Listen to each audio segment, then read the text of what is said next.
네, 귀한 찬양 감사드립니다. 오늘은 요한 1서 1장 8절에서 10절까지의 말씀을 가지고 인사이드 아웃이라는 제목으로 함께 은혜를 나누려고 합니다. 오늘 새롭게 시작한 요한 1서는 우리가 잘 알고 있는 사도 요한이 저술하였으며 신앙생활에서의 사랑과 진리 그리고 영적 분별력을 강조하는 내용을 다루고 있습니다. 우리가 기독교 신앙의 본질을 이해하고 이를 실천하는 삶을 살아갈 수 있도록 돕는 가장 중요한 서신서입니다. 쉽게 이야기해서 요한 1서는 기독교 신앙과 생활에 대한 중요한 주제를 다루고 있는 것이죠. 특별히 우리가 살펴본 1장 8절에서 10절까지의 말씀은 죄의 고백과 용서를 다루고 있습니다. 여러분, 죄라는 것이 무엇일까요? 이 죄라는 단어의 히브리 원어 하타트라는 단어는 관역을 벗어난 화살이라는 뜻을 가지고 있다고 합니다. 우리가 단순히 범법 행위를 하거나 비인륜적 행위를 해야지만 죄가 아니라 관역을 벗어난 화살, 바로 하나님께서 정하신 기준, 하나님께서 알려주신 그 영적 기준을 우리가 벗어난다면 그것이 비록 사회적 법률에는 합법일지는 몰라도 성경은 그것을 죄라고 이야기하고 있는 것이지요. 우리가 교회를 다니면서 한 번쯤 던져보게 되는 질문이 있습니다. 기독교인의 음주나 흡연을 어떻게 볼 것인가? 아니면 젊은 연인들 사이에서의 스킨십은 어디까지 허용할 것인가 같은 이런 고민과 질문들을 우리가 교회를 다니면서 한 번쯤은 던져보셨을 것입니다. 누군가를 정죄하거나 아니면 이것이 옳고 이것은 그르다를 이야기하고 싶은 것이 아니라 우리가 교회를 다니면서 신앙생활을 하다 보면 이러한 질문과 고민들을 한 번쯤은 던져보게 될 것이라는 겁니다. 왜 우리가 이런 질문을 던지게 될까요? 비록 사회의 기준에서는 합법일진 몰라도 세상의 기준에서는 벗어나지 않았을지 몰라도 그것이 하나님의 기준에서 벗어난다면 성경은 그것을 죄라고 이야기하기 때문에 우리는 하나님의 기준 역시 고민하고 생각해 보아야 된다는 것이죠. 사회의 법률과 함께 우리는 하나님의 율법과 기준도 생각해 보아야 합니다. 그래서 우리는 사회의 기준에는 부합하더라도 우리의 언행과 태도가 하나님의 기준에서 벗어나는가에 대한 질문을 끊임없이 던지며 죄를 짓지 않기 위해 노력하는 것 아닙니까? 그런데 오늘 본문을 보면 사도 요한이 이 관역을 벗어난 화살, 죄에 대해서 뭐라고 이야기하는지 본문 8절을 함께 살펴보겠습니다. 만일 우리가 죄가 없다고 말하면 스스로 속이고 또 진리가 우리 속에 있지 아니할 것이요. 아멘. 사도 요한은 오히려 이런 죄가 없으면 스스로를 속이는 것과 같다고 이야기합니다. 더 나아가 죄가 없다는 것은 우리가 진리 속에 있지 않다고 이야기합니다. 심지어 요한은 본문 10절에서 우리가 죄가 없다면 그것을 하나님을 거짓말쟁이로 만드는 것 같다고 이야기합니다. 10절을 함께 살펴볼까요? 만일 우리가 범죄하지 아니하였다 하면 하나님을 거짓말하는 이로 만드는 것이니 또한 그의 말씀이 우리 속에 있지 아니하리라. 아멘. 왜 요한은 죄가 하나님께로부터 벗어난 행위임을 알고도 이러한 이야기들을 했을까요? 바로 죄에 대한 경각심을 주기 위함입니다. 여러분, 우리가 죄를 짓지 않겠다고 다짐하지만 그 다짐이 지켜지던가요? 솔직하게 털어놔서 그 다짐이 작심삼일은커녕 하루만 잘 지켜지더라도 다행인 경우가 더 많지 않지 않았습니까?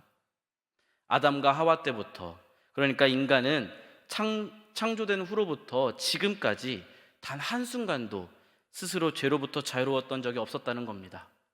그런데 그런 인간들을 너무나도 사랑하셔서 하나님께서 그분의 사랑하는 독생자 예수 그리스도를 이 땅에 보내주신 것 아닙니까? 그래서 사도 바울도 로마서에서 이렇게 이야기합니다. 우리가 아직 죄인 되었을 때에 그리스도께서 우리를 위하여 죽으심으로 하나님께서 우리에 대한 자기의 사랑을 확증하셨느니라. 아멘. 하나님께서 우리를 위하여 아들 예수님을 보내주신 때는 우리가 죄로부터 해방되고 죄에서 자유로워졌을 때가 아니라 아직 죄인 되었을 때라는 것이죠. 그러니까 여전히 죄에서 허덕이며 살고 여전히 하나님보다 세상을 쫓고 있는 우리를 위해서 하나님의 아들이 직접 인간의 몸으로 이 땅에 오셔서 그렇게 잔인하고 처절하게 십자가 위에서 돌아가셨다는 겁니다. 그리고 성경은 그것을 하나님께서 우리를 향한 하나님의 사랑을 확증하셨다라고 이야기하고 있습니다. 여러분, 우리는 우리 스스로 죄에서 자유할 수 없습니다. 그래서 요한은 오늘 본문을 통해 우리 스스로 죄가 없다고 하지 말고 죄를 짓지 않았다고 이야기하지 말라며, 그렇게 이야기하는 것은 하나님을 부정하는 것과 같다고 이야기하고 있는 것이지요.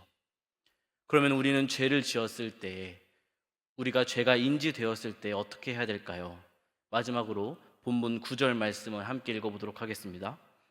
만일 우리가 우리 죄를 자백하면 그는 미쁘시고 의로우사 우리 죄를 사하시며 우리를 모든 불의에서 깨끗하게 하실 것이요. 아멘. 우리가 죄를 지었을 때, 우리의 죄가 인지되었을 때 솔직하게 자백하라는 겁니다. 죄를 회피하고 부정하는 것이 아니라 솔직하게 부딪히고 하나님께 자백하라는 것이지요.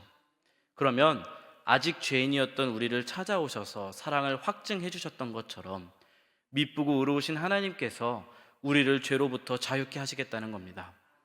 오늘 사도 요한은 이걸 이야기하고 싶었던 겁니다. 인간은 모두 죄를 지으며 살아가고 이를 인정하지 않으면 자신을 속이는 것이며 하나님을 거짓말쟁이로 만드는 것과 같다는 것을 말이죠. 우리의 스스로의 힘으로는 죄에서 자유할 수 없다는 겁니다. 오히려 죄를 인정하고 하나님 앞에 고백하고 자백할 때에 신실하고 의로우신 하나님께서 우리의 죄를 용서하시고 죄악으로부터 우리를 깨끗하게 하신다는 겁니다. 그리스도인은 항상 자신의 죄를 인식하고 회개하며 하나님의 용서를 구해야 하는 것입니다.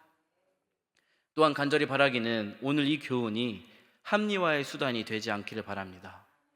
우리의 죄를 자백할 때 하나님께서 용서해 주실 것이니 편하게 죄짓고 흥청망청 살다가 어쩌다 한 번씩 양심의 가책을 느낄 때 하나님께 잘못했다고 그때만 이야기하는 것이 아니라는 겁니다. 우리는 하나님께서 알려주신 그 기준에 걸맞는 삶을 살아가기 위해 최선을 다해 노력해야 됩니다. 그러나 우리의 연약함으로 인해 넘어지고 그렇게 우리의 죄가 깨달아졌을 때에 그 사실이 우리가 주저앉게 되는 것이 아니라 오히려 더 예수님 앞으로 나아가는 이유가 되어야 된다는 것이죠. 우리는 이것을 기억해야 됩니다. 예수님께서 십자가에 못 박혀 돌아가셨을 때 비교하곤 하는 두 제자가 있습니다. 바로 가룟 유다와 베드로인데요. 두 제자 모두 예수님께 큰 잘못을 저지릅니다. 한 제자는 예수님을 팔았고 한 제자는 예수님을 부인하고 저주하죠. 둘 다 예수님께 씻을 수 없는 크나큰 죄를 저지르고 맙니다. 두 제자는 금방 자신의 잘못을 깨닫게 됩니다. 자신의 잘못을 깨달았을 때 유다는 제사장들에게 자신의 잘못을 뉘우치며 예수님을 판 은하를 도로 돌려줍니다. 그러나 베드로는 고향으로 도망치죠. 오히려 유다가 베드로보다 더 나은 선택을 한 것처럼 보입니다. 하지만 오늘날 이 둘의 평가가 완전히 바뀌게 된 이유는 은화를 돌려주고도 죄책감을 이기지 못해 스스로 목숨을 끊은 유다와는 달리 베드로는 끝까지 살아 있었다는 겁니다. 끝까지 살아서 예수님께서 돌아오셨을 때, 예수님께서 다시 찾아오셨을 때에 자신의 죄를 자백하며 사도의 직분을 회복합니다. 이것이 유다와 베드로의 결정적인 차이인 것입니다. 인간은 나약하고 연약해서 늘 죄악에 넘어지고 쓰러집니다. 그런 우리를 위해 예수님께서 우리를 먼저 찾아오셨고 우리는 죄사함을 받고 자유함을 얻을 수 있게 되는 것입니다. 사랑하는 여러분, 우리의 힘으로는 죄에서 자유로울 수 없을 것입니다. 아니, 자유로울 수 없습니다. 사는 평생을 죄와 씨름하며 살게 되겠지요. 그 누구도 살면서 단 한 번도 죄를 짓지 않았다고 자부할 수 있는 사람은 없을 것입니다. 그러나 그런 우리를 위해 하나님께서 친히 그분의 아들을 보내주셨고 우리를 사랑해 주셨다는 겁니다. 얼마나 귀하고 영광되고 복된 은혜입니까? 너무나도 감사한 은혜입니다. 아멘이시지요? 그러니 사랑하는 성도님들, 죄를 짓지 않기 위해 열심히 사시되 한 번씩 죄 때문에 넘어질 때 자책하지 마시고 회피하지 마시고 하나님 앞에 자백하라는 겁니다. 솔직하게 죄의 문제를 가지고 하나님 앞으로 나아가십시오. 그러면 미쁘시고 의로우신 하나님께서 여러분의 죄를 품어주시고 용서해 주실 것입니다. 말씀을 정리하겠습니다. 요즘 젊은이들 사이에서 화제가 되었던 애니메이션 영화가 있습니다. 오늘 설교 제목이기도 한 인사이드 아웃이라는 영화인데요. 사람의 머릿속에 감정을 다루는 본부가 있는 것이죠. 그래서 이 본부에 기쁨이, 슬픔이, 버러기와 같은 다양한 감정들이 이 감정 본부를 컨트롤해가며 사람의 감정을 다루고 성장시키는 이야기입니다. 다양한 경험을 통해 기억 구술이라는 것이 생기고 그 구술로 그 사람의 신념과 자아를 형성하게 됩니다. 종교적인 것을 떠나서 저도 되게 감명 깊게 보았던 기억이 있는데요. 이 영화 2편에 보면 주인공 라일리의 감정 본부의 리더인 기쁨이는 라일리의 성장을 위해 긍정적인 기억과 감정들을 만들어줍니다. 부모님께 사랑받은 기억, 친구들과 함께한 기억 등 라일리에게 행복한 기억을 통해 좋은 자아와 좋은 신념을 만들어줍니다. 반대로 실패했던 기억, 부족했던 기억들과 같은 부정적인 기억은 라일리에게 해가 된다고 여기며 쓰레기통에 버리게 됩니다. 그런데 시간이 지나면 지날수록 기쁨이는 좋은 기억들만이 라일리에게 좋은 영향을 주는 것이 아님을 깨닫게 됩니다. 비록 실패했던 기억, 부족했던 기억, 좋지 않았던 기억이지만 그런 기억들 역시도 라일리를 성장시키고 그 연약함마저도 라일리의 일부임을 깨닫게 됩니다. 좋은 기억과 안 좋은 기억들이 함께 어우러질 때에 비로소 건강한 라일리로 성장할 수 있음을 깨닫게 되죠. 우리도 마찬가지입니다. 우리가 죄를 짓지 않고 살아갈 수 있다면 얼마나 좋겠습니까? 하지만 애석하게도 인간이란 너무나도 연약하고 나약한 존재라 죄에서 벗어날 수가 없다는 것이죠. 하지만 괜찮습니다. 하나님께서는 이런 우리의 모습도 사랑하셨고 이런 우리를 위해 친히 인간의 몸으로 십자가의 길을 걸으셨습니다. 그 하나님을 신뢰하며 죄로부터 자유로워지시길 바랍니다.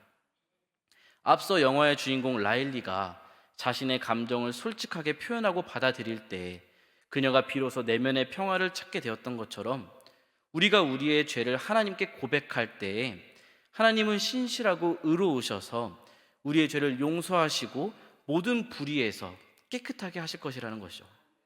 중요한 것은 진실성과 회개의 마음이라는 것입니다. 단순히 입으로만 고백하는 것이 아니라 진심으로 우리의 죄를 인정하고 돌이키는 마음이 필요하다는 겁니다. 하나님께서는 그런 마음을 기뻐하시고 우리에게 용서와 정결함을 약속하실 것입니다.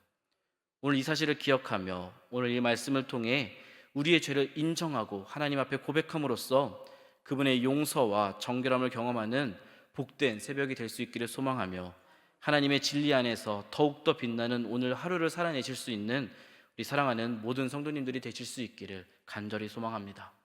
기도하겠습니다. 하나님 감사합니다. 오늘도 새 하루를 시작하게 하시고 이 새벽을 깨워 우리가 하나님께 귀한 예배를 올려드립니다. 하나님, 우리의 연약함이, 우리의 나약함이 합리화의 수단이 되지 않기를 소망합니다. 오늘 사도 요한의 말처럼 우리의 죄가 깨달아졌을 때에, 우리의 나약함이 깨달아졌을 때에 그 사실을 인정하고 그럼에도 불구하고 우리를 언제나 사랑하시는 하나님 앞에 그 죄를 자백하며 미쁘시고 의로우신 하나님의 용서를 경험할 수 있는 우리 모두가 될 수 있게 하여 주시옵소서. 우리의 힘으로는 아무것도 할 수 없음을 고백하오니 늘 하나님 한 분만을 의지하며 그분의 크신 팔 안에 거할 수 있는, 그 안에서 참된 진리를 누릴 수 있는 우리 모두가 될 수 있게 해 주시옵소서. 특별히 어제부터 전교인 수련회가 진행 중에 있습니다. 담임 목사님부터 모든 성도님들에 이르기까지 하나님을 만나며 하나님의 은혜를 경험할 수 있는 귀한 시간이 될 수 있도록 하나님 은혜를 더하여 주시옵소서. 감사드리며 이 모든 말씀 미쁘시고 의로우신 예수 그리스도의 이름으로 간절히 기도드립니다. 아멘.